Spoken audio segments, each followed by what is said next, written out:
Hey guys, how's everyone doing? Tony Boombots here.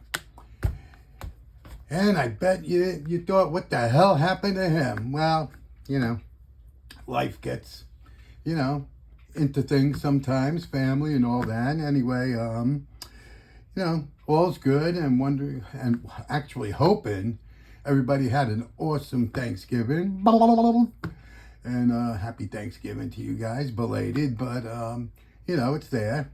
Anyway, I just been, I've literally been so damn busy, and then some things with family and stuff, but I mean, I've got leather projects everywhere. I guess the holidays are coming up, all that. So, I realized I'm sitting there doing a bunch of work, and I just realized, man, it's been a while. I haven't talked to you guys, and I miss you guys. So I just, pulled the camera up, phone actually, set it up, and figure we'll have a little video. Anyway, let's start off like always, like I try to, with today's carry. My sidearm today is my Ruger, which I carry a lot, my Max 9. I carry this quite often. It's small, but has a nice capacity, and I love that thing. And let's see, on my waist, I have my SOG, it's a power pint, it's called. Cool little, multi-tool or whatever you want to call it. It's excellent. I love this thing because it's small, it doesn't take up much room. And I don't know if I showed you guys before, and this is the, the sheath I made for it. And it's just great. I love it. So I got that on my side, and let me think. Of course, my phone, which is up here, my eyeglasses. I have my Olight Arkfeld, my Olight mini pen.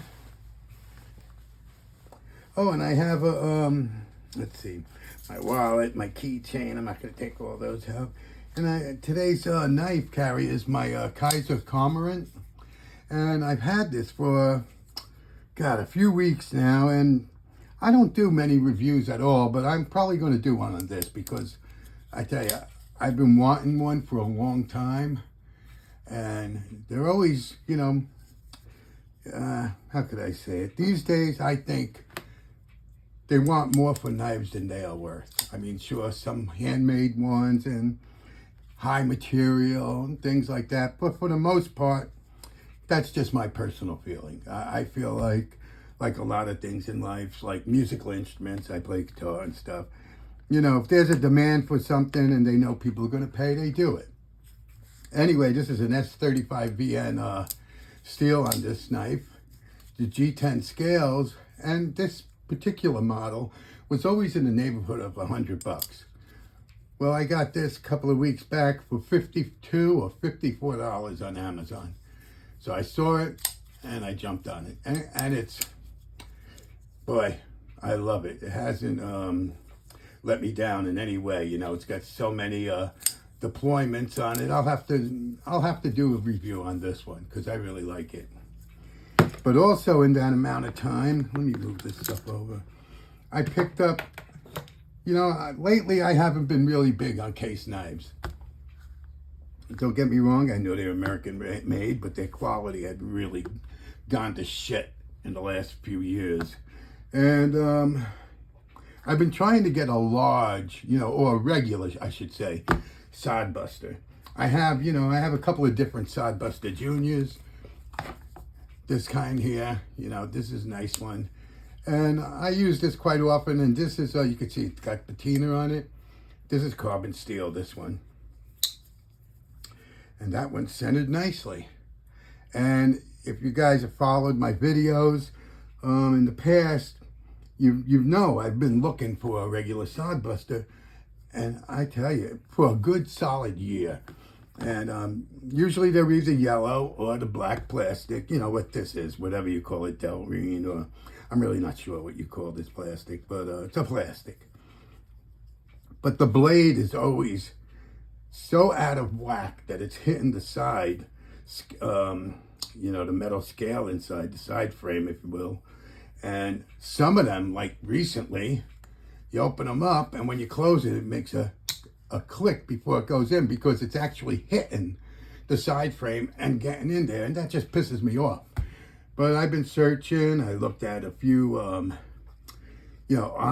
I bought one once a while ago, and I returned it. It was just the way I explained. So I try to buy case knives in person. And a few, like an old hardware store. It's a regular family-owned mom and pop shop. He has probably one of the best selections of case knives, and all his large side, but he's got one with it's got like, I think, a horse on it, or a farm, some kind of thing on it. I believe it's carbon steel. And then he has another one that's yellow. I believe it's in stainless. And both of them, they go to the same side too. This side here, the blades are totally out of whack. And I looked at some Ace Hardwares. And then there's a couple of knife guys, shops where I live. And one of them, he's got a big selection. And he even has older knives. Like he has some Spydercos back from when they had the plastic built-in clips. One of my neighbors likes those, so he goes there and picks one up every now and then. Anyway, he had 2 or 3 sodbusters, all the same. And then I saw one for $12. Imperial. Yeah, it's made in China. But I said, let me see that. And he said, oh, that's made in China, And the first thing he said when I started opening was, yeah, well, how's the blade on that? So here's the knife. I opened it up. Here it is, Imperial. Looks like a regular old sodbuster. It's really pretty nice. And look at the blade. Almost dead nuts. Beautiful. $12 knife. And it just makes me want to cry, It feels good. It's very solid. Opens and closes nice. And the fit and finish seem to be excellent. I could see a little space up here. But he wanted $47 for the case. Sodbusters. And I've seen them, mostly I've usually see them between $37 and $40, which is normal. I would have paid the $47 if it was centered, but the blade rubbed aside. This one is nice. Yeah, it's even nice because I haven't, I put it back in the box a few weeks ago after I bought it. I haven't carried it or used it. Wanted to show you guys. And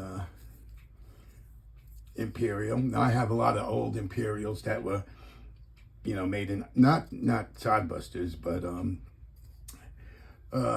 trappers and stuff that were made in Ireland, and some made in Rhode Island, I believe.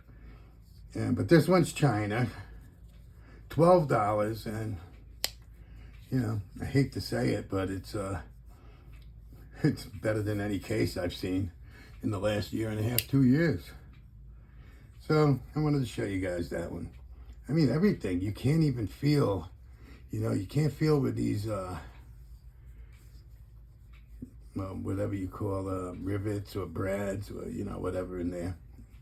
The posts. I mean, everything's so smooth. Fit and finish is excellent. So yeah, I think I'm going to start carrying this one. Maybe I'll make a, it's a large slip joint.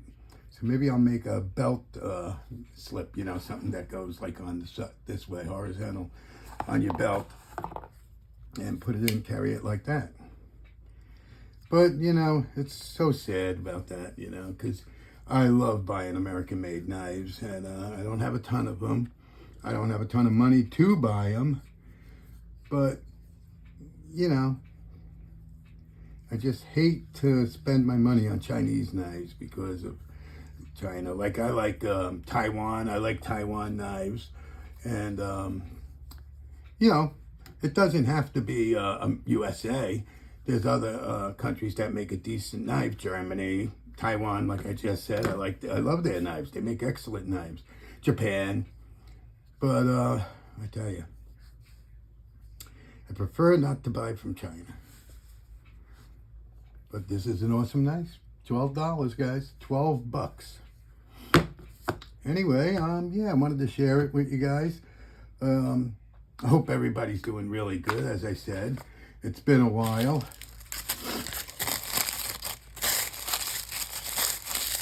I appreciate you guys hanging in there with me.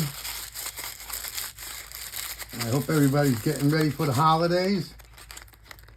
Well, the Christmas, New Year's coming up. We already went to Turkey Day. Man, I ate like a pig. Well, I always do. I did the cooking. It was, you know, that day itself was pretty quiet. I had to work the day before and work day after. I only worked 4-hour shifts at the depot once in a while. But anyway, that's it, folks. I'm so glad to talk to you guys.